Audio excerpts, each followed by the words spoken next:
ये शुरू करते हैं।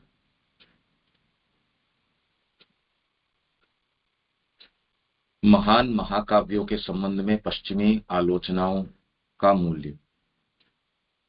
ऐसी छोटी मोटी त्रुटियों और विषमताओं को छोड़कर, जैसी कि इस उच्च स्तर पर प्रस्तुत की गई और इतने दीर्घकालीन प्रयास के द्वारा रची गई सभी रचनाओं में पाई जाती हैं, पाश्चात्य आलोचकों के अन्य आक्षेप केवल मनोवृत्ति और सौंदर्यात्मक रुचि के भेद को ही प्रकट करते हैं।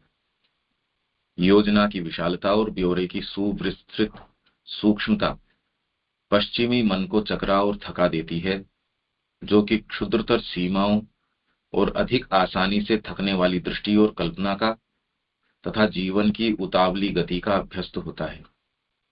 परंतु ये दृष्टि की उस विशालता और परिस्थितियों के प्रति उस एकाग्रता पूर्ण जिज्ञासा के अनुकूल पड़ती है जो भारतीय मन की स्वभावगत विशेषताएं हैं। जैसा कि मैं स्थापत्य कला के प्रसंग में संकेत कर ही चुका हूं कि ये विशेषताएं सार्वभौम चेतना और उसकी दृष्टि, कल्पना तथा अनुभव संबंधी क्रियाशीलता के स्वभाव से उत्पन्न होती हैं।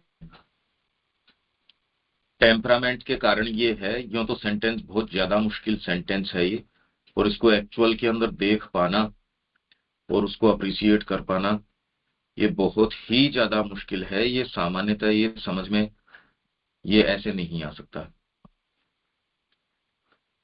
तो इसमें बेसिकली जो इनमें फर्क आ रहा है, एक तो बेसिक कॉन्स्टिट्यूशन का फर्क है। फंडामेंटली इनके कॉन्स्टिट्यूशन में फर्क है, पर वो कॉन्स्टिट्यूशन का फर्क ही तो फर्क कर रहा है सारा का सारा, समझने की आवश्यकता है। भारतीय और पश्चिमी मनोवृत्ति में दूसरा भेद यह है कि भारत में पार्थिव जीवन को यथार्थवादी दृष्टि से, अर्थात ठीक वैसे रूप में जैसा कि वे स्थूल मन के लिए होता है, नहीं देखा जाता। इसको आप समझने की कोशिश करो कि वास्तव में आप जीवन को देखते किस दृष्टिकोण से हो, आप कैसा देखते हो जीवन को, ये समझो।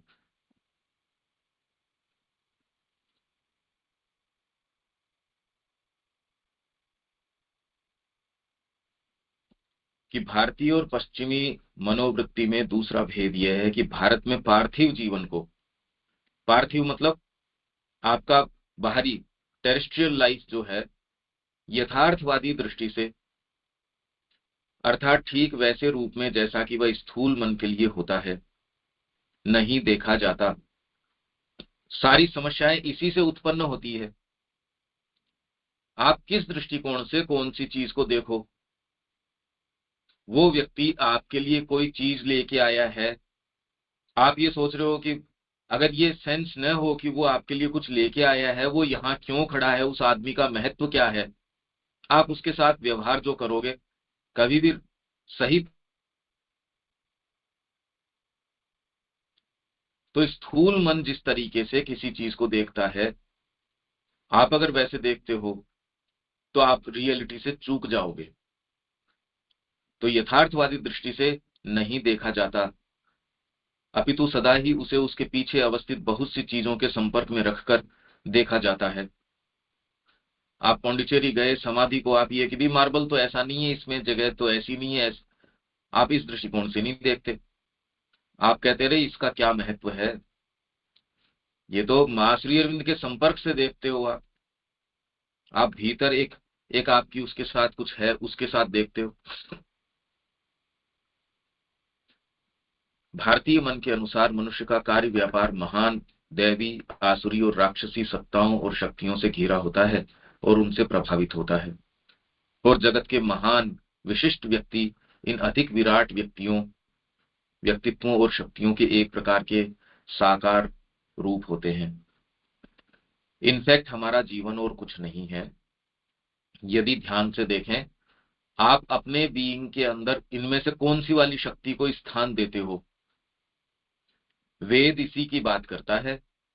आप देवताओं की ओर चलेंगे, उनको अपनी एनर्जीज देंगे, आपकी सारी चीज जो है खिल उठेगी। एक गलत विचार, एक गलत भाव धीरे धीरे धीरे धीरे इवन आपकी हेल्थ को तोड़ देगा, आपकी हर चीज को वो तोड़ देगा। तो आप इस चीज से देख सकते हैं कि कैसे एक पॉजिटिव चीज आपको किधर, और इस बात को हम मानते ही नहीं इस तरीके से। अरे भाई ये कहने की बातें हैं, देवता और ये असुर, नेगेटिव पावर्स, पॉजिटिव पावर्स, कहने की कैसे है। एक जना जीवन के अंदर कुछ नहीं है और उसके अंदर सब कुछ तैयार कर देता है माँ की शक्ति से। दूसरा है उसके पास है नहीं, वो सारे समय बारीकी से देखो वो तकलीफ ही तकलीफ के अंदर है। इसको आप कैसे एक्सप्लेन करो, बाहरी टर्म्स में तो एक्सप्लेन कर ही नहीं सकते कोई चीज को। तो आसुरी और राक्षसी सत्ताओं और शक्तियों से घिरा होता है और उनसे प्रभावित होता है, और जगत के महान विशिष्ट व्यक्ति इन अधिक विराट व्यक्तित्वों और शक्तियों के एक प्रकार के साकार रूप होते हैं। जो भी महान कार्य जिन्होंने किए हैं इसलिए किए हैं क्योंकि वो इन जो विराट व्यक्तित्व और शक्तियां हैं, बीइंग्स हैं, पावर्स हैं, पर्सनैलिटीज हैं, वो अपने बीइंग में उनको स्थान देते हैं। आप बार बार माँ के प्रति अपने आप को खोलते हो, आपके बीइंग में देखो कितना स्थान आना शुरू हो जाता है। भाई आपकी हेल्थ में फर्क पड़ जाता है, सोचने में फर्क पड़ जाता है। मैंने हेल्थ में फर्क पड़ते देखा है कि वो पहले दवाइयां ले रहे थे और अब उसकी आवश्यकता नहीं है। अपन कोई हीलिंग सेशन थोड़ी कर रहे हैं। पहले ये था जीवन के अंदर भी करें क्या, अब जीवन में ये है कि इतना ज्यादा है, कौन सा वाला किस तरीके से करें, ये तो बात उल्टी हो गई। एकदम फर्क पड़ गया। पहले ये था भाई ठीक है समय काट रहे हैं, एक ये है कि भी समय है कहाँ, इससे तो पूरा फर्क पड़ जाएगा। यह आक्षेप कि इससे व्यक्ति अपनी वैयक्तिक रुचि खो देता है और निर्वैयक्तिक शक्तियों की कठपुतली बन जाता है। अगर आप इस तरीके से एक्सप्लेन करते हो एक अच्छा संगीतकार है, तो वास्तव में वो जो दूसरी चीजें हैं उनको अभी,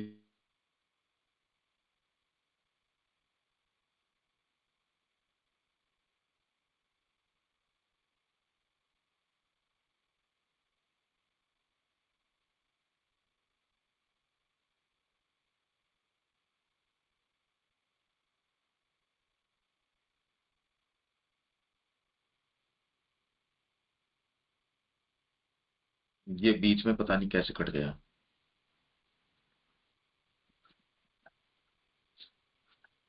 तो अपन इसकी बात कर रहे थे कि इसके अंदर निर्वैयक्तिक शक्तियां कैसे, जितने संगीतकार हैं, जितने पोएट्स हैं, जिन्होंने भी कुछ विशेष कृतियां करी हैं, वो ये जानते हैं कुछ ऐसी प्रेरणाएं हैं, कुछ ऐसी सत्ताएं हैं जो उनको इसके अंदर हेल्प करती हैं, जो इसके अंदर उनको मतलब कि वो उनके माध्यम से एक्सप्रेस करती हैं। तो व्यक्ति ये सोचता है फिर बाद में आपकी पर्सनैलिटी कहाँ है, आपकी इंडिविजुअलिटी कहाँ है। माने का एक पियानो प्लेयर था, वो आके बैठा, जैसे ही उसने पियानो टच किया, मैंने तुरंत ये देखा कि उसके हाथ के अंदर एक दूसरा कोई संगीतकार, मैं जानती थी उसको, जैसे ही उसने हाथ टच किया, लोगों ने तो महसूस किया होगा या नहीं किया होगा, भाई उसके लिए तो सेंसिटिविटी चाहिए। माने का मैं तुरंत ये देख पाई कि ये तो वो वाला पियानो प्लेयर है, उसके हाथ आ गए। इनफैक्ट जगत की सारी प्रगति होती ही इस तरीके से है। सारी जो आपकी प्रगति है उसके अंदर आप ओपन होते हो चीज, नहीं तो मेरे को ये बताइए क्रम विकास के अंदर आगे प्रगति कैसे हो सकती है। क्रम विकास में इसी तरीके से होती है। आपने कोई विशेष चीज है वो तैयार करी, वो अर्थ एटमॉस्फेयर के अंदर रह जाती है, जो भी उसके प्रति सेंसिटिव होता है वो उसको प्राप्त हो जाती है। दीपक नहीं जुड़ पा रहा इसके अंदर, उसको ये, मैं एक सेकंड लिंक भेज देता हूँ।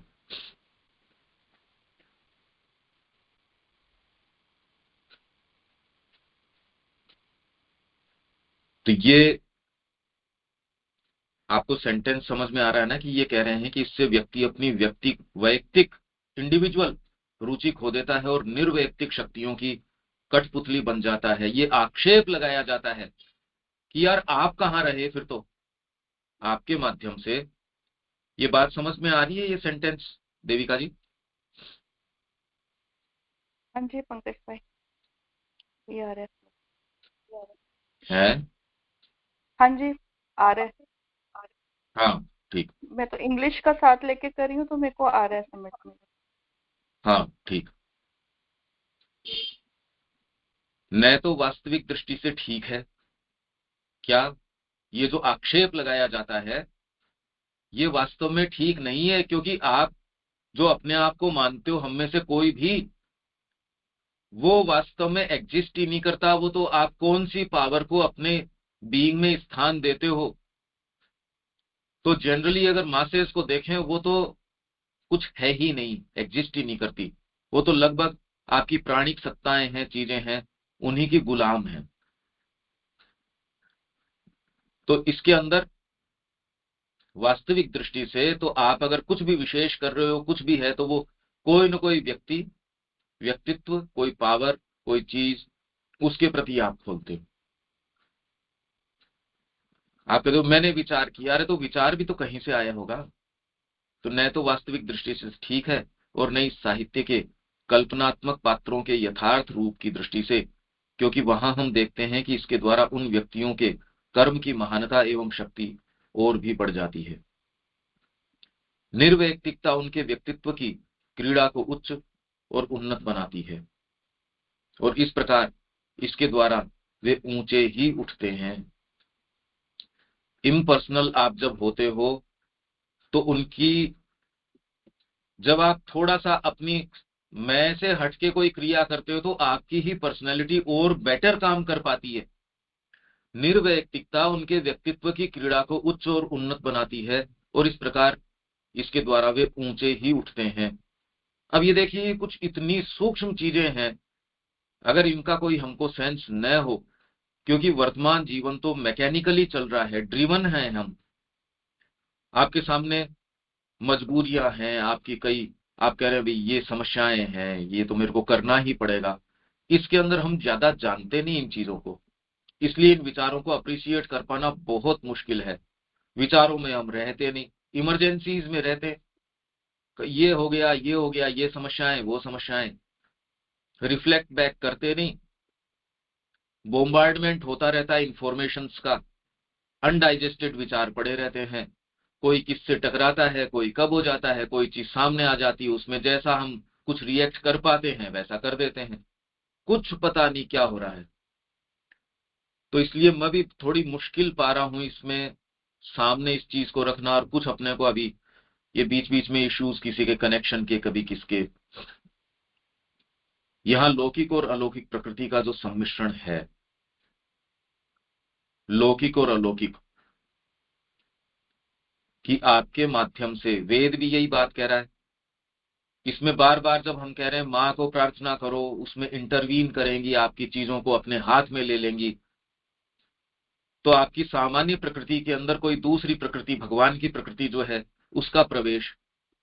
तो लौकिक और अलौकिक प्रकृति का जो सम्मिश्रण है, कोई कोरी कल्पना के रूप में ही नहीं, अपितु पूर्ण सच्चाई और स्वाभाविकता के साथ वह जीवन में एक उच्चतर यथार्थता की विद्यमानता की उसी धारणा के कारण उच्चतर रियलिटी एग्जिस्ट करती है, ये भारतीय संस्कृति मानती है। और यथार्थवादी आलोचक, यथार्थवादी मतलब रियलिस्टिक, वो कहता है ये रियल थोड़ी है। अरे रियल अनरियल क्या होता है? ये तो कॉन्सेप्ट ही हमारा जो है गड़बड़ है।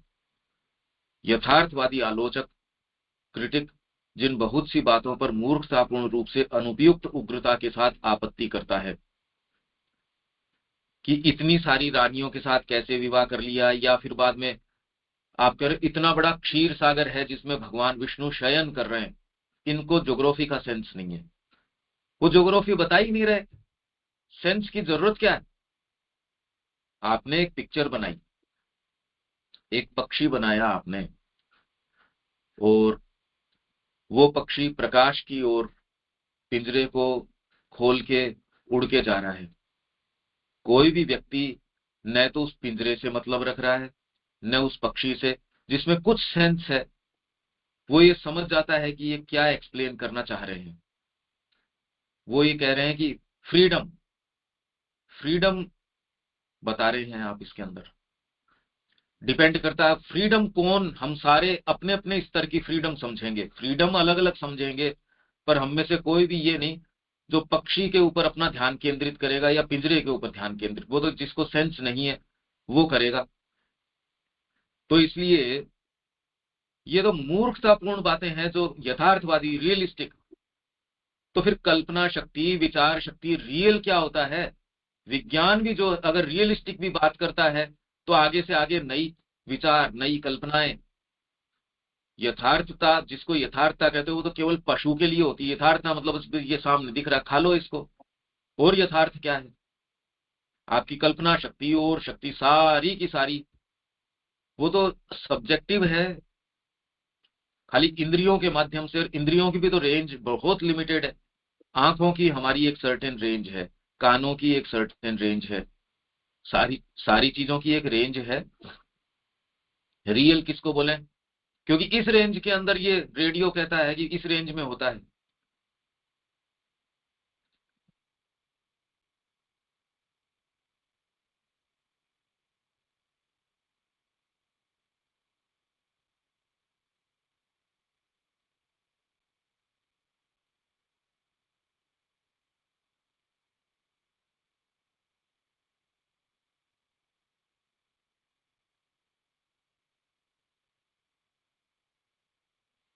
हेलो, इसमें कुछ इशू आ रहा है शायद। देविका जी, आप कुछ बोल रहे हैं क्या? नहीं, मैं अच्छा होगा। पंकज को काफी देर से आवाज बीच में आपकी बंद थी। मेरे को प्रश्न तो पूछना था बट आपकी अभी आवाज बंद थी। नहीं, आप तो बोलिए। हाँ जी। जो ये आ रहा है the mingling of terrestrial nature and super nature, अभी ये जो लौकिक और अलौकिक, ये इसका है ना, द मिंगलिंग ऑफ हाँ। Terrestrial nature and not a मियर imagination but with hmm. Their entire sincerity and, तो इसको मैं रिलेट कर पा रही हूँ दी मदर से। जो दी मदर के अंदर there are two powers which alone can affect the transformation.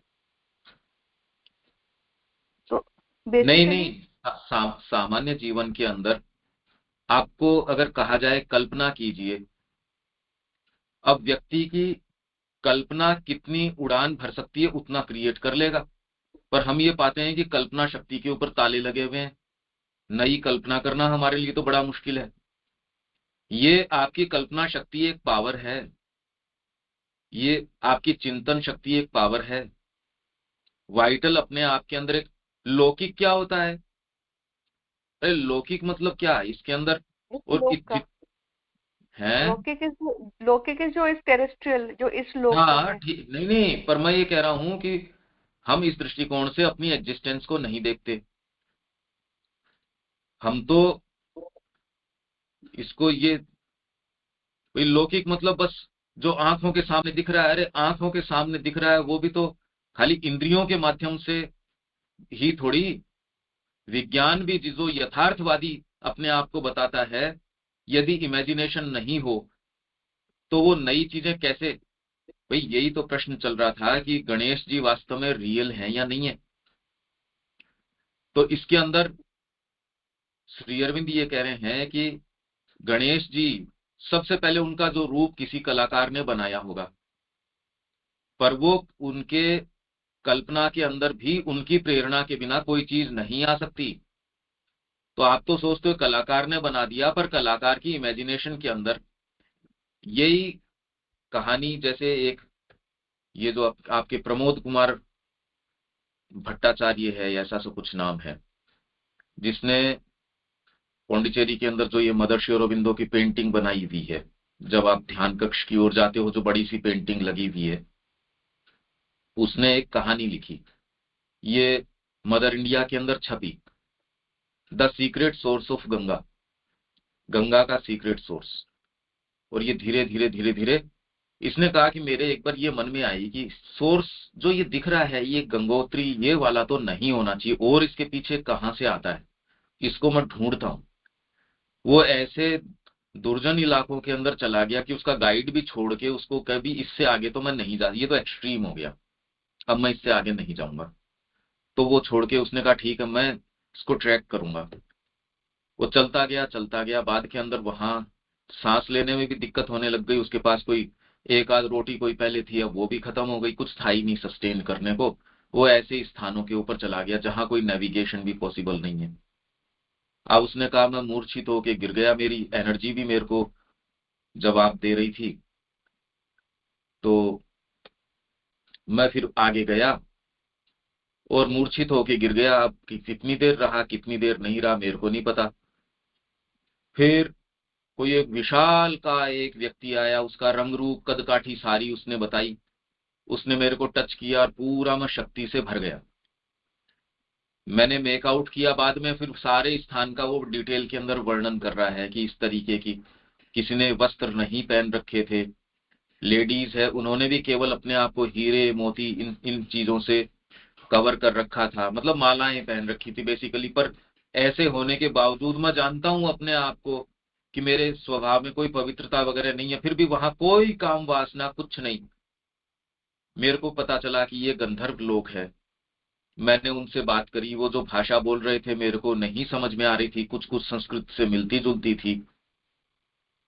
वहां उन्होंने मेरे को ये कम्युनिकेट किया कि तुम जो भी कला करते हो संगीत करते हो, जो भी चीजों के संपर्क में आते हो, आंखें तो आपके है पर जगत की ब्यूटी उसके पीछे के रहस्य उनके संपर्क में नहीं आते। कान के छेद तो सारों को मिले हैं, संगीत थोड़ी सुन सकते हो। क्या कर लो आप इस पे विशेष ध्यान ही नहीं देते कि जगत आपको बोलता ही उतना है जितना आपका बीइंग सुनना जानता है। आप उतना ही देख पाते हो, उतना ही सेंस कर पाते हो। तो आपका एग्जिस्टेंस इसके ऊपर निर्भर करता है। मैं तो ट्रांसफॉर्मेशन की बात ही नहीं करता, सामान्य जीवन के अंदर भी आप इस जगत का उतना भर ही देख पाते हो, और बहुत ही ज्यादा थोड़ा देखते हैं हम, कुछ देख ही नहीं पाते क्योंकि हम कल्टीवेटेड ही नहीं है। एक सामान्य व्यक्ति से थोड़ा जो संगीतकार है उसके कान जो है वो बेटर इक्विप्ड है। और बाद में भाई इंग्लिश आपको आती है, सावित्री पकड़ा दी जाए क्या निकाल लोगे उसका? सावित्री का उदाहरण आप देखो, मतलब क्या क्या कर लोगे आप में साहित्य के प्रति रुचि है, कुछ थोड़ा बहुत आप उसको पैराफ्रेज कर दोगे। पर यदि आपने साधना अपनाई है और वो भाषा नहीं भी आती तो ट्रांसलेट कर करके आप उतना बेटर समझ जाओगे जितना कोई व्याख्यान कर रहा है उसको आइडिया ही नहीं है चल क्या रहा है। देखो आप, तो ये जगत के उतना ही संपर्क में आते हो जितना कि ये अलौकिक जो चीजें हैं वो कितना इसके अंदर आके प्रवेश करती है, उतना भर आप देख पाते हो। उतना ही जगत है, उतनी ही रियलिटी। आप कहते हो इतनी रियलिटी, अरे तो वो तो आपका स्पेक्ट्रम है। रेडियो अगर ये कह दे बस इतने ही चैनल है, अरे यार तेरी सीमा है ये तो। या टीवी कह दे बस इतने ही होते हैं या इतने ही रंग होते हैं, तो ये तो इंस्ट्रूमेंट की इनसफिशियंसी है, उसकी लिमिटेशन है। उस वस्तु या कंटेंट उसकी अपने आप के अंदर नहीं है। ये तो सामान्य जगत की बात है। तो हम जिस जगत में रह रहे हैं उसमें विज्ञान भी नई चीजों के अंदर प्रवेश नहीं कर सकता यदि ये कल्पना शक्ति न हो। आप इनको बस यूं ही मानते हो, जो आपकी वास्तविक फैकल्टीज हैं हम कभी गंभीरता से लेते ही नहीं उनको, कि ये कोई शक्तियां हैं क्या। कल्पना शक्ति, आप उसको शक्ति, विचार शक्ति, आपकी भावना शक्ति, आपकी ये शक्ति वो शक्ति कर्म शक्ति, हम मानते ही नहीं इसको। हम शक्ति के रूप में इसको, आपकी वाक शक्ति वाणी की शक्ति, हम कभी इसके ऊपर पर्याप्त रूप से ध्यान नहीं देते, और इसलिए हम इनका अनुचित उपयोग करते हैं या उचित जो है उसका सेंस। तो यहां जो है इन शक्तियों की इंटरमिंगलिंग है। ट्रांसफॉर्मेशन तो बात ही छोड़ दीजिए, मैं तो कह रहा हूं सामान्य जीवन के अंदर भी एक व्यक्ति बड़ा हार्मनी से रहता है, इतनी अच्छी हार्मनी, वो कहीं भी जाता है मित्र बना जाता है। और एक जो है कहीं मित्रता हो भी, ऐसी बातें उसमें बोलेगा, उसको खुद को पता नहीं है, उसके बीच कई की आदत है कुछ बीच में बोल देना, जो एक हार्मनी एस्टेब्लिश्ड है उसको तार तार कर देना, उसमें है ये चीज। फिर बाद में इनोसेंटली कहता है मैंने तो कुछ नहीं किया, अरे तेरे को सेंस ही नहीं है तेरी प्रकृति के अंदर क्या क्या चीजें हैं, कुछ के अंदर होती है ये चीज। और कुछ इतने सहज रूप से हार्मनी वाले, कितनी बड़ी शक्ति है ये। जीवन एक का जो है वो सारे समय खाली सिर भिड़ाने में इधर भिड़ा दिया, इस उसको पता ही नहीं कि जीवन में क्या हो सकता है। दूसरे के अंदर ये दूसरी पावर है। ये ऐसी अलौकिक शक्तियां हैं, वेद में इनको देवता कहते हैं। ठीक है देविका जी। हाँ जी, हाँ जी, क्लियर। सामान्य जीवन में भी बहुत बहुत तरीके की शक्तियां हैं, हम उनको न तो पहले एक्नोलेज कर रहे हैं, हमको पता नहीं। जब पता ही नहीं तो काम में उसको, हाँ सहज कॉन्स्टिट्यूशन कई का कैसा है, किसी का कॉन्स्टिट्यूशन है ही इस तरीके का मैत्रीपूर्ण है, या वो कह रहे दे दो यार इसको, कुछ है वो खुद खुद ही सारी चीज ग्रहण करना चाहते हैं, तो वो अलग तरीके के। वैसे जीव, वो व्यक्ति व्यापार में होंगे, उनका व्यापार जो है वो अलग तरीके का होगा, मतलब कॉन्स्टिट्यूशन के ऊपर डिपेंड करता है। आप इन शक्तियों को समझते नहीं, और उनको फिर बाद में सारे बैठ के आप ये देखते हो, इसका बर्थ डेट ये है, इसने ये वाला ये किया है, इसने ये, अरे यार इसके पीछे ये पावर्स हैं। इनफैक्ट आप जो ये बता रहे हो न्यूमरोलॉजी है, या फिर बाद में प्लेनेटरी पोजिशंस है, या प्रेशियस स्टोन्स है, या जो भी है, इनके पीछे भी शक्तियां, सर्टेन कॉन्सेंट्रेशन ऑफ पावर है। साधना में प्रवेश करते हो, इनसे सबसे ऊंची शक्ति आत्मा की शक्ति है, वो कार्यरत हो जाती है खेल सारा का सारा शक्तियों का ही। आपको काम में लेना आता है नहीं आता है, आप ओपन हो या नहीं हो, माँ के प्रति ओपन हो जाते हो, और दूसरी कौन सी शक्ति प्रभावी हो सकती है, कुछ नहीं। तो सारा खेल, सारी आपकी इस जीवन की सफलता इसके ऊपर, सफलता है सफलता इसके ऊपर है कि आप केवल बाहरी रूप से जी रहे हो या आंतरिक रूप से। समझदारी है वो। आप सामान्य जीवन में भी किसको बिल्कुल अनकल्चर्ड कहते हो, यार केवल बाहरी व्यक्तित्व पे ध्यान देना, खाने पीने, इन सेटिस्फैक्शन। कल्टीवेटेड किसको कहते हो, जिसका थोड़ा सा साहित्य में प्रवेश है, विचारों में प्रवेश है, भावनाओं में प्रवेश है, तालमेल के अंदर, व्यक्ति व्यक्ति के संबंध के अंदर प्रवेश है। ये तो कोई बहुत, मैं कह रहा हूं कोई साधना की ये बातें नहीं है, ये तो कॉमन सेंस की सी बातें हैं। इसमें व्यक्ति ये समझ जाता है कि आप खुद ही सारी चीजों को अपने लिए खींचें, उसकी बजाय देने का एक आनंद होता है। इससे कोई साधना में नहीं आ गए आप, पर इसका जीवन जो देने के अंदर अपने आनंद ढूंढता है, वो जीवन के अंदर सोचिए जिस स्तर के ऊपर होगा, या जिस एक वातावरण में होगा, दूसरे को सेंस तक भी नहीं हो सकता कि ऐसी कोई चीज है, क्या आप कम्युनिकेट भी नहीं कर सकते। वगैरह इतना खुद कमाते हैं, सारी मेहनत करते हैं, अपने ही नहीं भरण पोषण होता, एक परिवार में भी सिर फोड़ी चलती रहती है, पत्नी के बीच, बच्चों के बीच, ये तो सारों की है, उसको घर का तालमेल नहीं बिठाना आता। आप सोचिए और दूसरी शक्तियों की आवश्यकता क्या है।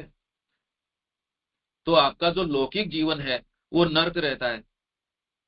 समझदारी इसमें कि आप तालमेल कैसे, भाई थोड़ी सी दूरी बना लो, भाई थोड़ा सा ये कर लो, अगर ज्यादा ही है तो थोड़ा सा आप उसकी कहाँ सेंसिटिव पॉइंट्स है वो आप जान जाते हो, आपके सेंसिटिव पॉइंट्स वो जान जाते हैं।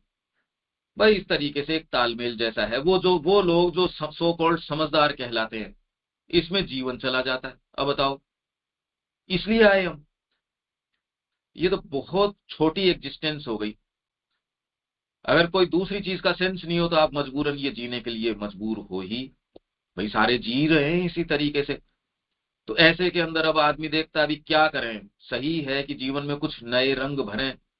नए रंगों का कोई सेंस नहीं होता तो किसी पार्टी में चले जाएं, किसी इस यात्रा पे ही चले जाएं, इधर चले जाएं, घूम ही आए, ये कर लें वो कर लें, कुछ आयोजन कर लें। अगर जेब के अंदर किसी के थोड़े से पैसे आ गए तो यार चलो एक आयोजन कर लेते हैं। लोग भी क्या जानेंगे कि इसने एक भागवत का आयोजन किया, इसने एक दान कर दिया, एक हॉस्पिटल खुलवा दिया, इसने ये कर दिया, इसने वो कर दिया। आप नियोजन नहीं कर पा रहे जीवन की शक्तियों का, न पता इस बात का। साधना में प्रवेश करते हो आप, बहुत डीपर हायर शक्तियां हैं, उनको ऑपरेट करवा लेते हो। इससे आपके मन प्राण शरीर तो उद्दीप्त हो ही जाते हैं। आप वो कर्म कर सकते हो जो किसी को ये बता नहीं सकते कि ये संभव है भी। इस तरीके से ये चीजें आपके जीवन में काम करती हैं। ठीक है, आगे चलें। हाँ जी। तो ये जो है प्रकृति का, जो अलौकिक प्रकृति और लौकिक प्रकृति का जो सम्मिश्रण है, कोई कोरी कल्पना के रूप में ही नहीं, कल्पना नहीं है ये। अरे यार, सारा जीवन तो आप जी के चले गए इस गड़मड़ के अंदर, अब कल्पना ही बाकी रह गई क्या? अगर कल्पना है तो मतलब आप अभी तक कुछ संपर्क में ही नहीं आए। आप अपने जीवन के ऊपर दृष्टिपात करो। एक व्यक्ति लंबे समय से बीमार है, मां श्री अरविंद के संपर्क में आता है या हमारी कक्षा के संपर्क में आता है, वो ही मेडिकेशन ले रहा है, सारी चीजें ले रहा है, पर ये विचार रोज उसको, उसकी भावनाओं में, उनकी सारी चीजों में परिवर्तन लाके, अब वो व्यक्ति मेडिकेशन पे नहीं है, उसमें एक पॉजिटिविटी है, उसके पास बैठने में पहले आपको ये लगता है हो इसके पास जाना पड़ेगा, अब कोई दिक्कत नहीं है। तो आप इसको कोरी कल्पना बता रहे हो। मेडिकल साइंस सारी मिलके वो काम नहीं कर सकती। आपने केवल इस माध्यम से किसी व्यक्ति के पास जाते हो, आपकी सारी दुश्चिंताएं, आपकी हेल्थ खिल उठती है, आपकी जितनी समस्याएं वो ठीक हो जाती हैं। जो आप नेगेटिव जा रहे थे, आप पॉजिटिविटी की ओर चले जाते हो। आप ऐसी ऐसी चीजें कर बैठते हो जो आप खुद देखते हो कि मेरे अपने लिए तो ये संभव नहीं था। इसको हम रियल नहीं मानेंगे। ये कोरी कल्पना कैसे हो सकती है? तो लौकिक और अलौकिक प्रकृति का जो सम्मिश्रण है, कोई कोरी कल्पना के रूप में ही नहीं, अपितु पूर्ण सच्चाई और स्वाभाविकता के साथ, वह जीवन में एक उच्चतर यथार्थता की विद्यमानता की उसी धारणा के कारण है। और यथार्थवादी आलोचक जिन बहुत सी बातों पर मूर्खतापूर्ण रूप से अनुपयुक्त उग्रता के साथ आपत्ति करता है, अनुपयुक्त उग्रता के साथ आपत्ति करता है, जैसे कि हम सारी कर रही हैं, अब धीरे धीरे धीरे धीरे कितना लंबा समय, अब तो ये कि आप सुनने के लिए आज तैयार हैं कि भी ऐसी होती भी है क्या? जबकि यदि हम जीवन पे दृष्टिपात करें, ये चीजें हम देख सकते हैं। जैसे तपस्या से शक्तियों की प्राप्ति, दिव्य अस्त्रों का प्रयोग, अंतरात्मिक क्रिया और प्रभाव के बारंबार संकेत, उन्हें इस महत्तर यथार्थता के अर्थपूर्ण प्रतीक ही मानना होगा। मतलब ये जो शक्तियां हैं, दिव्य अस्त्र शस्त्र हैं, तपस्या करके शक्ति प्राप्त कर रहे हो, उसको श्राप दे दिया, हमको कुछ नहीं पता इस बात का। ये कैसे हो सकता है? एक तरफ आप ये कह रहे हो कि भागवत शक्ति ही सब कुछ करती है, और इसने डिटरमिन कर दिया, जा ये वाला कीड़ा बन जा, या ये यहां जाके ये बन जा। ये कैसे कर पाते हो आप? बड़ी विचित्र बात है। इसी प्रकार जहां सारा कार्यकलाप ही साधारण मानवीय स्तर से ऊंचे उठे हुए लोगों का है, वहां अतिशयोक्ति का आरोप भी समान रूप से अयुक्ति युक्त है, क्योंकि हम कवि से उन्हीं अनुपातों की मांग कर सकते हैं जो उसकी कल्पना में आए हुए जीवन स्तर के सत्य के साथ सुसंगत हों। अब ये और भी सूक्ष्म पॉइंट हो गया। आप, अरे भाई, ये तो काव्य तो है ही है, जो साहित्य है वो किस रूप में आया, वो आपको हिस्ट्री नहीं दे रहा, वो आपको इवेंट्स नहीं कोई डिस्क्राइब कर रहा, ये चीजें थोड़ी दे रहा है वो आपको। अब कवि की कल्पना के अंदर कोई चीज आई, पर कवि के लिए रियलिटी क्या होती है? आपके लिए जो रियल है वो, उसी ने आपको तो लिमिट कर रखा है। इसलिए जो रियलिटी है, श्री अरविंदो की सावित्री है, आप तो सारे पढ़ लो चाहे, वो रियलिटी नहीं लगती। और श्री अरविंदो ने वो सारी देख के, माँ ने कहा जितनी बार पढ़ा उतनी बार मेरे को उन जगतों का, उन बातों का, वो तो एकदम थ्रू एंड थ्रू रियल है। ये जगत तो रियल है ही नहीं। एक व्यक्ति किसी स्वर्ग के अंदर चला गया मरने के बाद, माँ ने कहा 1-1.5 साल लगी उसको ये कन्विंस करने के अंदर कि ये कोई अच्छी जगह नहीं है, इससे बाहर निकल। तो बड़ी मुश्किल से मैंने उसको उस स्थान से, क्योंकि उसने पढ़ रखा था ऐसे, भाई हम माइथोलॉजिकल स्टोरीज हैं और हैं, वो अगर पढ़ें और मन में कई जो सर्टेन हमारे हो सकता है ग्रूव्स हों, वो रियल हो जाते हैं, क्योंकि हमने पढ़ रखा है। तो किसी ने पूछा तो वो रियल नहीं है, माँ ने कहा नहीं रियल नहीं है, बस जिस जगत में हम रह रहे हैं उससे थोड़े से ज्यादा रियल हैं, बाकी रियल नहीं है। अगर हम एट हार्ट इसको ले लें तो ये तो सारी चीज को इसने रियलिटी अनरियलिटी के प्रश्न को उठा, मतलब हम कौन से जगत के अंदर रह रहे हैं। कवि जिन जगतों के अंदर प्रवेश कर रहा है उन रियलिटीज को वो लेके आ रहा है सामने। कवि उन सारी चीजों को सामने लेके आता है और उनको अभिव्यक्त करता है। हमारे लिए वो है ही नहीं। आज विज्ञान भी जिन चीजों में प्रवेश कर रहा है वो पिछले समय की अनरियलिटीज, ऐसा हो सकता है क्या कोई? आज अब ये धीरे धीरे आपको ये महसूस होता है कि विज्ञान अगर ये काम कर लेगा भगवान का प्रोविंस ही खत्म हो जाएगा, आपको जीवन प्रदान कर देगा, आपको जो क्वालिटीज चाहिए वो सारी क्वालिटीज दे देगा। बच्चा वो वाला निर्धारित करके कि इसके बाल ऐसे होंगे, इसके इसकी ये क्वालिटीज होंगी, ये संगीतकार होगा। तो आप कहते फिर, और हम जितना लंबा जीवन होगा उतना इसका बना देंगे।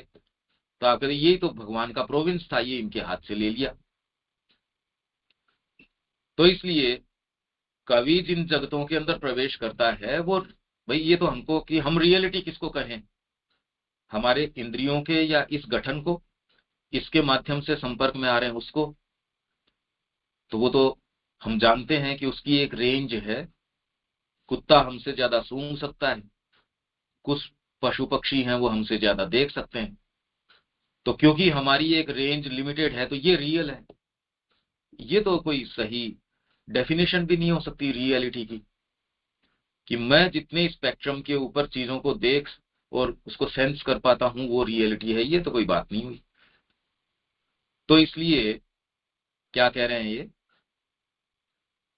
सारा कार्यकलाप ही साधारण मानवीय स्तर से ऊंचे उठे लोगों का है, वहां अतिशयोक्ति का आरोप भी समान रूप से अयुक्ति युक्त है।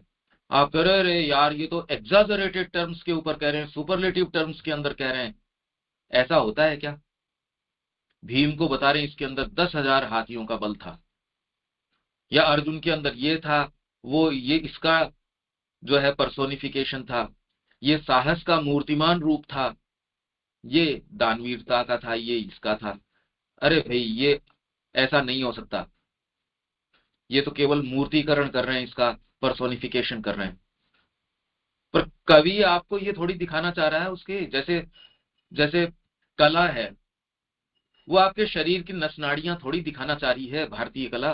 वो तो जानबूझ के उन सारी डिटेल्स को दबा रही है, क्योंकि हम कवि से उन्हीं अनुपातों की मांग कर सकते हैं जो उसकी कल्पना में आए हैं। उसकी जो इमेजिनेशन है वो जिन चीजों के संपर्क में आता है, आप कवि से उसी की बात कर सकते हो।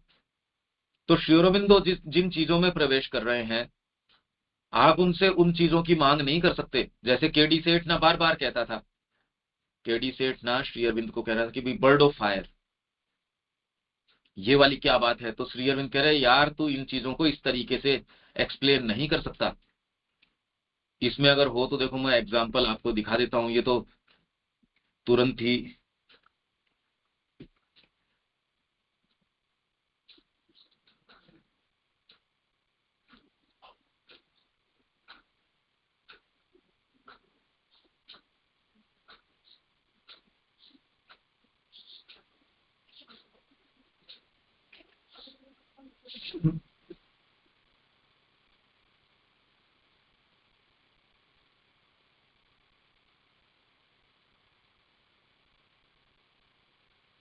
अब ये इसमें भी आ गया letters on poetry and art. ये केवल मैं पढ़ जाता हूं क्योंकि ये तुरंत इससे संबंधित एक चीज है, पर है बहुत ज्यादा गंभीर, गहरी। ये आज हो नहीं हो मेरे को नहीं पता, क्योंकि थोड़ा लंबा पैसेज है, पर आपके लिए रियलिटी क्या है ये क्या कह रहे हैं, question of the superiority of perfection on the higher planes, ये भी है। और एक दूसरा वाला जो मैं आपको दिखाना चाह रहा था वो भी हम इसके अंदर ले लेंगे कुछ आइडिया, क्योंकि हम एक ऐसे क्षेत्र के अंदर प्रवेश कर रहे हैं जहां भी थोड़ा मुश्किल जो है टेरेन चल रहा है अपना। I come now to the question of the over mind and whether there is anything in it. आपको स्क्रीन दिख रही होगी ना ये? हाँ भैया। है? जी दिख रही है। हाँ ठीक। ये 27वां वॉल्यूम है, 27 लेटर्स ऑन पोएट्री। ये तो अभी अपने को काफी लंबा टाइम है, पर इसको आप देख लीजिए। The question of the superiority of perfection on the higher planes. I come now to the question of the over mind and whether there is anything in it superior or more perfectly perfect, more absolutely absolute than in the lower planes. If it is true that one can get the same absolute fully on any plane and from any kind of inspiration, whether in poetry or other expressions of the one, then it would seem to be quite useless and superfluous for any human being to labor to rise above mind to overmind or supermind and try to bring them down upon earth. ये कई लोगों का यही आक्षेप रहता है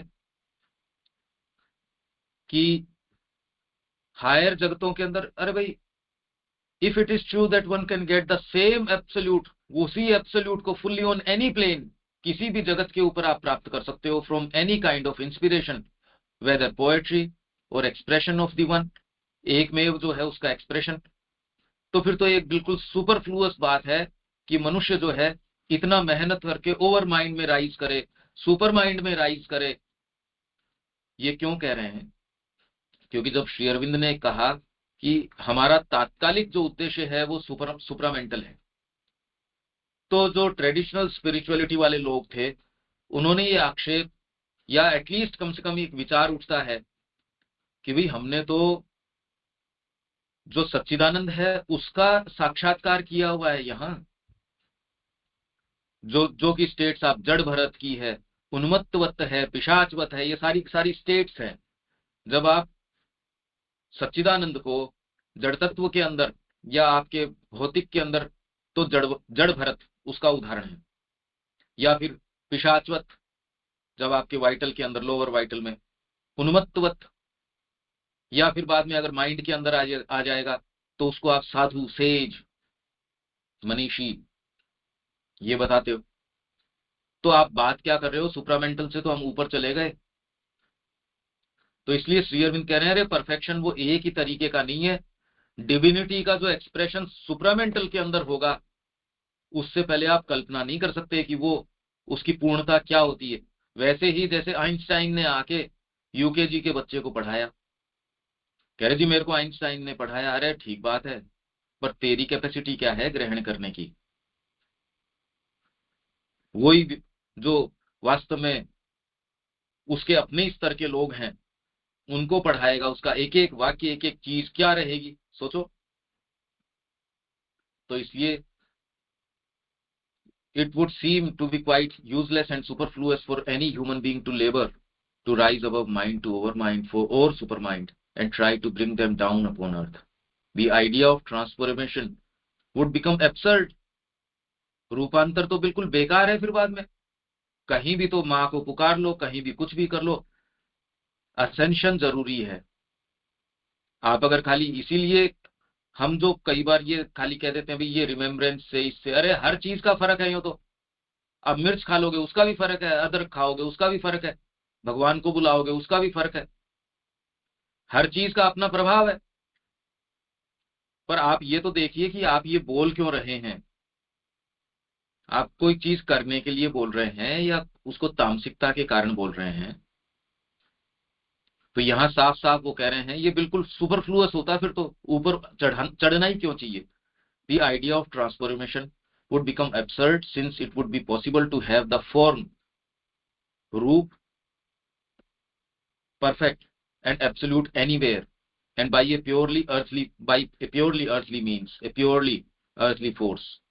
I am reminded of Raman Maharshi's logical objection to my idea. Raman Maharshi ने इस बात के ऊपर ऑब्जेक्शन किया। इसीलिए मैं ये कह रहा था कि हमारा यदि खुद का स्टैंड न हो, देखिए रमन महर्षि ने तो ये बात कही, इन्होंने ये बात कही, इसने ये बात कही। अब रमन महर्षि जो कह रहे हैं हम ऑब्जेक्शन करने की स्थिति में नहीं हैं। इसीलिए आपको एक निष्ठता पकड़ के स्वयं एक मार्ग के अंदर चलिए। जब उसका साक्षात्कार हो जाए आप स्कूल में भी जाते हो तो ABCD स्वीकार करते हो, उसके फिर बाद में शब्द स्वीकार करते हो, भाषा स्वीकार करते हो। अब आपके अंदर इतनी अगर शक्ति आ जाए तो आप नई चीज क्रिएट कर सकते हो और उसको स्वीकार भी किया जाएगा। पुरानी वाली चीज है, उसके अलावा आपकी चीज को वरेण्य माना जाएगा, पर आज जो प्रवेश कर रहा है उसकी नहीं सुनी जाएगी। तो रमन महर्षि ने लॉजिकल ऑब्जेक्शन इस बात के ऊपर उठाया, of the descent of the divine into us or into the world on the ground as he put it। तो उन्होंने क्या कहा, the divine is here, from where is he to descend, आएगा कहां से, वो कहां से आएगा, रमन महर्षि ने कहा। my answer is that obviously the divine is here, although very much concealed, but he is here in essence and he has not chosen to manifest all his powers or his full power in matter, in life, in mind। तो हम जो बातें करते हैं यहाँ जितनी भी, वो उसको एसेंस में हम सारे डिवाइन हैं, सारी बातें ठीक हैं, पर एक्चुएशन का सत्य बनाना है ना उसको। उसके लिए जो जो चीज जरूरी है आप शॉर्टकट करके नहीं कर सकते, करोगे उसके अंदर जो जो भाई आपका अपना समय है, सारी चीजें करो और पाओ, सीधी सीधी बात है। तो ये क्या कह रहे हैं इसमें, My answer is that obviously the divine is here, although very much concealed, but he is here in essence and he has not chosen to manifest all his powers or his full power in matter, in life, in mind। He has not even made them fit by themselves for some future manifestation of all that, whereas on higher planes there is already that manifestation, and by a descent from them the full manifestation can be brought here। All the planes have their own power, beauty, some kind of perfection realized even among their imperfections। तो मनुष्य के imperfection के अंदर भी पशु से better perfection हो सकता है, और हायर जगत के श्री अरविंद अपने सामान्य क्षण के अंदर भी सारी मनुष्य जाति के उच्चतम क्षण से भी ऊपर होंगे। ये बात है ना। तो आप कितना गंभीर प्रयास करते हैं, वो सामान्य व्यक्ति के परफेक्शन से भी बेटर आपका इम्परफेक्शन बन जाएगा। God is everywhere in some power of himself, though not everywhere in his full power, and if his face does not appear the rays and glories from it do fall upon things and beings through the veil and bring something of what we call perfect and absolute। मैं खाली इसको पढ़ के चला जाऊंगा, थोड़ा थोड़ा खोल सकता हूं मैं इसको, खाली इस दृष्टिकोण से कि रियलिटी अनरियलिटी चीजें किस दृष्टिकोण से देखें, क्या है, इसको खोलना तो बहुत भारी बात हो जाएगी। बीज रूप में अभी दूंगा, फिर धीरे धीरे इसको खोलते रहेंगे खोलते रहेंगे। अभी मैं खोल भी दूंगा तो भी नहीं अप्रिशिएट कर पाएंगे, और न उतनी हमारे पास समय सीमा भी अभी बहुत कम है। And yet perhaps there may be a more perfect perfection, not in the same kind but in a greater kind. एक बच्चे ने परफेक्ट कोई सेव की फिगर बनाई, अपने आप में परफेक्ट हो सकती है, पर उसके बजाय एक कोई महान कलाकार है, वो इम्परफेक्ट भी अगर कोई चीज बनाता है, उस बच्चे के परफेक्शन से बेटर परफेक्ट है वो, क्योंकि उसके अंदर दूसरी बात है। एक कोई महान कवि है, वो कोई कलाकार है, वो कोई संगीत की रचना करता है, उससे मीराबाई का संगीत अगर इम्परफेक्ट भी है तो मच बेटर पड़ेगा, क्योंकि सोर्स कौन सा है वो देखो ना। आप आपका सोर्स हायर है, इसलिए एक साधक है, साधना कर रहा है, उसको ये समझ में आ गया कि मां ही वरेण्य है। उससे आप सामान्यतः अगर पांडिचेरी चले जाओगे तो सारों को देख के आओगे कि यार ये क्या कर रहा है, आपको समझ ही नहीं आएगी। इसको बेसिक कोई सेंस नहीं, जगत में क्या चीजें चल रही हैं क्या नहीं है वो सेंस नहीं, पर मैं ये कह रहा हूं कि वो आपसे फिर भी बेटर है। जैसे एक इसका बहुत सीधा सीधा उदाहरण आप ये देखिए, जैसे आप गणित के अंदर, इसके अंदर प्लेस वैल्यू 1 से 9 तक की गिनती आप रखते हो, वंस की प्लेस पे है 1 2 3 4 5 6 7 8 9। एक सबसे छोटा अंक है, पर अगर वो टेंस की डिजिट के ऊपर है, वंस की डिजिट के ऊपर अगर 9 भी रखा है तो एक उससे बड़ा है। 19, जबकि 1 उससे छोटा है अपने आप में, पर क्योंकि वो टेंस की प्लेस के अंदर है वो 9 से बड़ा है इस समय, 109। अब आप 9 बड़ा है या 101 1 वाली प्लेस के ऊपर, तो ये आपके स्तरीकरण का फर्क पड़ जाएगा। आप जैसे ही अपने आप को एक हायर पावर के हाथ में दे देते हैं, सामान्य बुद्धि से आप ये सोच नहीं सकते, ये बात किसी को समझ में ही नहीं आती। एक साधक हमेशा ही किसी ऊंचे से ऊंचे व्यक्ति, चाहे वो कोई भी हो, उससे बेटर पड़ता है। इसका मैंने आपको ये बहुत छोटा सा उदाहरण है उससे। तो इसलिए, and if space does not appear, the rays and glories from it do fall upon things and beings through the veil and bring something of what we call perfect and absolute, and yet perhaps there may be a more perfect perfection, not in the same kind but in a general greater kind, a more utter revelation of the absolute. Ancient thought speaks of something that is highest beyond the highest, परात परम, ऊंचे से भी ऊंचा है, परात, पर मतलब बियॉन्ड, परात उससे भी परम, परात से परम, परात परम। There is a supreme beyond what is for us or seems to us supreme. As life brings in something that is greater than matter, as mind brings in something that is greater than life, so overmind brings in something that is greater than mind. ये poetry के sources के बारे में बात कर रहे हैं, पर खाली पोएट्री की बात नहीं, ये रियलिटीज के सोर्सेज की बात कर रहे हैं। आप अगर खाली भौतिक जगत के ऊपर हो तो, और खाली इंद्रियों से बद्ध हो तो अभी मनुष्य नहीं हो। इसमें आपकी प्राणिक प्रकृति, मानसिक प्रकृति जब और कल्टीवेटेड हो जाती है तो आप बेटर मनुष्य हो, जिसका माइंड काम करता है। माइंड के अंदर आपके एस्थेटिक्स काम करते हैं, आपकी थिंकिंग पावर है, इमेजिनेशन है, ऑब्जर्वेशन है, जजमेंट है, एनोलॉजी है, कंपैरिजन है, कितनी कितनी मेमोरी, इतनी फैकल्टीज है माइंड की, ये तो शिक्षा में बात ही नहीं करी जाती। कुछ नहीं, बात सेंस ही नहीं है इसका। और ये सारी चेंज हो जाएंगी जैसे जैसे धीरे धीरे भीतर आप जाते जाओगे, आपका ऑब्जर्वेशन चेंज हो जाएगा। एक बच्चे की आंखें तेज हो सकती है पर ऑब्जर्व क्या कर लेगा। किसी की आंखें अपने आप में थोड़ी कमजोर हो सकती हैं, मोटा चश्मा लगा रखा है, पर रियलिटी जिनके वो संपर्क में आता है, आंखें नहीं भी है तो भी व्यक्ति कितनी कितनी चीजें कर सकता है, जो आंखें होने के बाद भी क्या कर लोगे। मतलब आंखें थोड़ी करवाती है आपसे वो काम। क्या कर लोगे आंखों से, क्या कर लोगे इन इंद्रियों से। जिनके ये वाली बातें नहीं है, उन्होंने कहीं कहीं आपसे ज्यादा, स्टीफन हॉकिंग तो कुछ था ही नहीं, वो तो बेचारे के न्यूरोलॉजिकल डिसऑर्डर था, वो तो सारे समय व्हील चेयर के ऊपर रहा। और आप कह रहे हो कि ऐसा तो इस पूरी सदी के अंदर फिजिसिस्ट नहीं हुआ। टॉप मोस्ट व्यक्ति था वो, जो विचार करता था ब्रह्मांड कैसे बना इसका, बोलिए। और किसी को कोई ये नहीं था उसका चेहरा कैसा है, देखो क्रिपल्ड है, वो बोल थोड़ी पाता था। उसके यहाँ उन्होंने वो बना लगा रखी थी, उसके विचारों से ही वो उसकी बाहर आवाज आती थी, न चल पाता न कुछ और। तो कौन सी चीज की महत्ता है, रियलिटी क्या है। Greater, superior, not only in the essential character of the planes, but in all respects, in all parts and details, and consequently in all its creation. इसलिए वो क्रिएशन ऊंचा होता है। इसलिए हम कहते हैं माँ के हाथों में दे दो तो मानवीय परफेक्शन कितना भी ऊंचा हो उससे ये वाला बेटर पड़ेगा हमेशा ही। इसको तो कल और मैं पढ़ लूंगा और आगे हम चलेंगे इसके अंदर। इसमें अब कोई कोई बात है क्या, क्योंकि ये बहुत ज्यादा गंभीर है। ये पहले तो सेंटेंस ही समझना बहुत मुश्किल है। विवेक,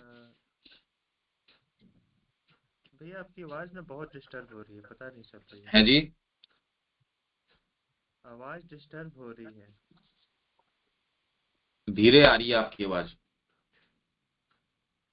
अभी ठीक है भैया? हैं? मैं कह रहा कि आवाज ना बहुत ही ब्रेक हो रही थी, इसलिए पता नहीं चल रहा था। अब पता नहीं, इसलिए अभी तो कह नहीं सकते। देविका जी। हाँ जी पंकज भाई, आपके बीच में पंकज भाई 2-3 बार आवाज गई है। बिल्कुल ही ना, जैसे एकदम ही पॉज हो गया था। ये तो इंटरनेट की समस्या हो सकती है। हो सकता है। मेरे को बिल्कुल साफ। अच्छा ठीक है, तो रविकांत जी को साफ आ रही है। अब इसमें देविका जी कोई सेंटेंस है क्या? क्योंकि ये, हाँ अविनाश कुछ बोलना चाह रहा है। हाँ अविनाश। नहीं भैया ठीक है, आवाज क्लियर है मुझे भी आपकी, समझ रहा हूँ भैया। ये सेंटेंसेस थोड़े से मुश्किल हैं, क्योंकि विचारों में कभी हमने इस तरीके से प्रवेश किया नहीं। तो देविका जी कोई सेंटेंस नहीं, तो कल इसको दोबारा लेंगे, क्योंकि ये इस बैकग्राउंड पे ये समझना रियलिटी अनरियलिटी क्या है, ये हम इसको समझने का प्रयास करेंगे। प्रश्न तो नहीं है, थोड़ा बस इतना समझ आया कि जितनी कैपेसिटी है उतनी अभिव्यक्ति है, उतनी ही मैनिफेस्टेशन है। थोड़ा बस इतना समझ में आया है कि जितनी आपकी कैपेसिटी है उतना ही तो ऊपर से डिवाइन मैनिफेस्ट करेगा आपके अंदर, उतना ही वो वर्क करेगा। और चेतना के अंदर विकास होने से ही फर्क पड़ेगा। आपकी इंद्रियां, हाँ जी, एक बाज बिल्कुल। की आपकी आंखें हैं, पर माइंड तो आपको बाज का दे रखा है। आप हाँ जगत के जी, क्या संपर्क में आओगे? वही आंखें आपकी थोड़ी कम भी हैं, पर बुद्धि आपको मनुष्य की, और मनुष्य भी कोई एक थोड़ी है, मनुष्य में तो पूरा स्पेक्ट्रम है। आप ये सोचिए कि श्री अरविंद का एक स्टेटमेंट रमन महर्षि कह रहे हैं भी मेरे को इसमें ऑब्जेक्शन है, तो आप तो पूरा स्तर तो देख ही सकते हैं, कितना विशाल स्तर है इसके अंदर। ये समझो, हाँ जी, ये अगर हम, ये प्रश्न अगर आप इसके ऊपर रहोगे, हम रियलिटी क्या है, हम किसके संपर्क में आ रहे हैं, आप थोड़ा सा इसके ऊपर गहनता से विचार करना शुरू करो, तो कल हम इसको फिर से इस पैसेज को ले लेंगे, इस प्रश्न के ऊपर, क्योंकि ये कई दिन से चला आ रहा था, रियलिटी क्या अनरियलिटी क्या। और क्योंकि साहित्य की बात है तो लेटर्स ऑन पोएट्री उसमें आ गया, और सावित्री के बारे में उसने पूछा था, क्योंकि सावित्री के अंदर एक बर्ड ऑफ पैराडाइज, फिर बाद में उन्होंने कहा कि बर्ड ऑफ फायर, फिर उन्होंने कहा, तो इस तरीके से श्री अरबिंदो दो ये कह रहे हैं कि यार इस तरीके से नहीं डील किया जा सकता इसको। ये बातें तो केडी सेठ ना किए, सोचो, जो कह रहे हैं कि हिस्ट्री का भीष्म पितामह है,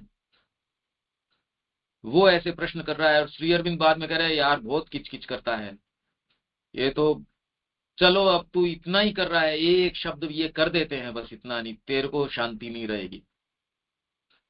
हम अभी प्रवेश नहीं कर पा रहे, इससे कम से कम ये पहली बार सोचने का मौका मिला यार बात क्या है, हम रहे कहाँ रहे हैं। कल हम इसको दोबारा यहीं से पकड़ लेंगे, तो आप बेटर इसमें और कुछ, बाकी ये आपके पास इंग्लिश का टेक्स्ट तो है, हिंदी में तो अभी छपा नहीं, और हिंदी भी अगर मैं आपको भेज दूंगा तो वो तो जितनी इंग्लिश है वैसी ही हिंदी है।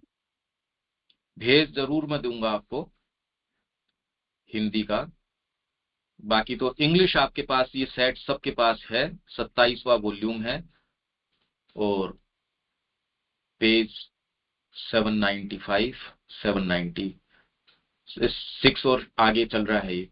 और दूसरा भी लेटर अगर इसी के अंदर है या वो अलग से है वो मेरे को पता नहीं। ठीक है, तो यहाँ रोकते हैं, कल मिलते हैं। हिंदी का जरूर भेज दीजिएगा। हाँ मैं हिंदी भेज दूंगा इसकी।